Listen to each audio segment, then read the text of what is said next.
दोस्तों आज हम एक विंडो एयर कंडीशनर में प्रोफेशनल तरीके से रेफ्रिजरेंट यानी गैस को चार्ज करेंगे, उसमें रेफ्रिजरेंट को फिल करेंगे, गैस को भरेंगे।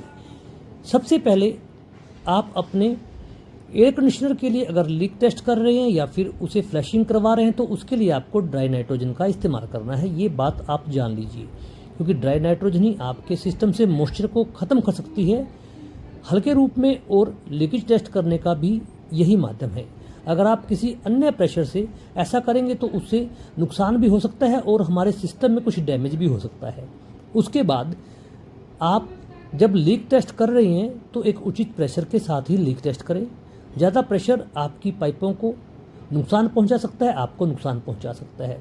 आपको सिस्टम में किस सेक्शन में प्रेशर भर रहे हैं उसी के अनुरूप आपको प्रेशर इसमें देना पड़ेगा।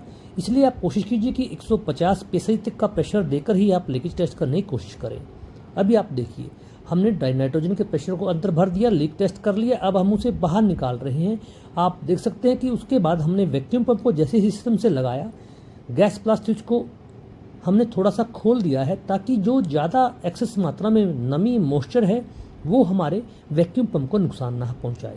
इसलिए हमने गैस ब्लास्ट स्विच का इस्तेमाल किया है और अब हम इसे बंद कर रहे हैं।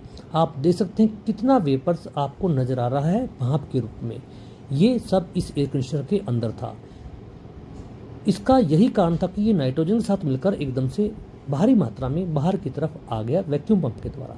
दोस्तों, वैक्यूम पंप गैस भरने से पहले एक बहुत ही ज़रूरी प्रक्रिया है। अगर आप इसे स्किप करेंगे या एक प्रोफेशनल वैक्यूम पंप का इस्तेमाल नहीं करेंगे तो आपका एयर कंडीशनर अच्छी कूलिंग नहीं करेगा, ये निश्चित जानिए, जिससे हमारे पर्यावरण पर अवांछनीय दबाव पड़ेगा।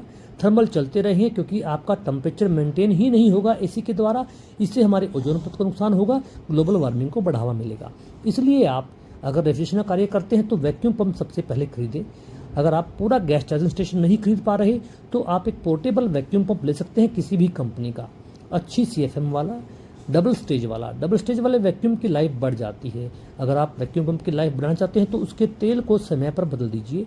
पीला काला होने से पहले ही तेल को अगर आप बदल देंगे तो वैक्यूम पंप की लाइफ बढ़ती जाएगी और एक अच्छा वैक्यूम पंप आप प्राप्त कर पाएंगे, क्योंकि अच्छा वैक्यूम प्राप्त करने के बाद ही आप गैस अच्छी तरह से भर सकते हैं। अब वैक्यूम करने के बाद अगर आप लिक्विड रूप में गैस को छोड़ रहे हैं तो उसकी कंडीशन एक है कि आपको एसी ऑन नहीं करना।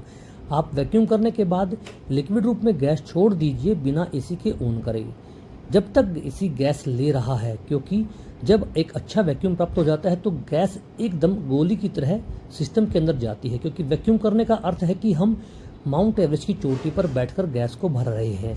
वायुमंडलीय जो दबाव है वो बिल्कुल खत्म हो गया है। इसीलिए हमारे पाइपों में जो वाष्प रूप में पानी था, जो लिक्विड रूप में पानी था, वो वाष्प के रूप में हो जाता है और वैक्यूम पंप के द्वारा खींच लिया जाता है। धीरे धीरे आपको गैस जब तक जा रही है जाने दें। कोशिश कीजिए कि गैस को तोलकर ही डालें जो वजन मशीन यानी कि एयर कंडीशनर के ऊपर लिखा हुआ है। अगर आप ऐसा नहीं कर पा रहे, आपके पास वजन तोलने वाली मशीन नहीं है, तो आप धैर्य से रेफ्रिजरेंट को भरें। गैस अगर कम ज़्यादा हो जाएगी तो आपके एयर कंडीशनर के कंप्रेसर पर विपरीत असर पड़ेगा और कंप्रेसर की लाइफ कम हो जाएगी। इसलिए आपको इसमें धैर्य रखना है। एक उचित बैक प्रेशर, बाहर के वातावरण को देखते हुए ही आपको बैक प्रेशर को रखना है। कोशिश कीजिए कि आप तोलकर ही गैस भरें तो अच्छा रहेगा। इससे आपको बैक प्रेशर देखने की ज़रूरत नहीं पड़ेगी अगर आपका वैक्यूम अच्छा हुआ है तो। अब धीरे धीरे जब हमारा एयर कंडीशनर चलेगा तो ये जो नीडल है ये नीचे की तरफ आएगी, जैसा अभी आप देख रहे हैं। अब धीरे धीरे ये सुई वहाँ पर टिक जाएगी जितनी गैस की मात्रा हमने सिस्टम में छोड़ दी है।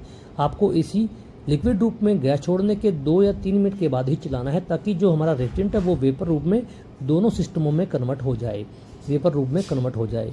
अब धीरे धीरे हम गैस अगर लिक्विड में छोड़ना चाहते हैं तो आपको धीरे धीरे ही छोड़ना होगा दोस्तों, क्योंकि अगर आप एकदम से गैस को छोड़ेंगे तो वो अगर लिक्विड रूप में कंप्रेसर में चली गई तो उससे कुछ नुकसान हो सकता है। धीरे धीरे आपको ये कार्य करना है। कोशिश कीजिए कि वेपर रूप में ही छोड़ें। कई बार वेपर रूप में गैस एयर कंडीशनर ले नहीं पाता, इसलिए हमें लिक्विड रूम में छोड़ने की मजबूरी हो जाती है, लेकिन दोस्तों बिल्कुल हल्की मात्रा में। अभी आप देख सकते हैं एवापोरेटर की स्टार्टिंग पाइपों पर रेफ्रिजरेंट लिक्विड आना शुरू हो गया है। अब धीरे धीरे ये सारी कूलिंग हमारे इस एवापोरेटर की कोयल में फैल जाएगी।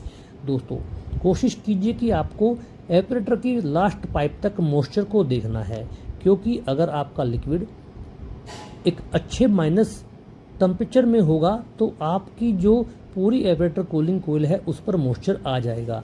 अगर हमारे काम में कुछ कमी होगी, गैस की क्वालिटी में कुछ कमी होगी, तो आपका कुछ पाइपें बिना मॉइस्चर के रह जाएंगी, यानी कि जो हमारा तापमान सेक्शन के ऊपर होना चाहिए था वो तापमान नहीं आ पाएगा, जिससे आपका एयर कंडीशनर का कंप्रेसर लगातार चलता रहेगा और कूलिंग लॉस होगा, जिससे हमारा CO2 बढ़ेगा। थर्मल प्लांट लगातार चलते रहेंगे, कस्टमर की जेब पर भी लगातार खर्च बढ़ता रहेगा। इसलिए अच्छा कार्य करने के लिए अच्छे उपकरणों की भी ज़रूरत होनी चाहिए और होती ही है। इसलिए आप धीरे धीरे उपकरणों को खरीदिए। देखिए सिर्फ 1 या 2 पाइप रह गई हैं। वीडियो को शेयर कर दीजिएगा, चैनल सब्सक्राइब मत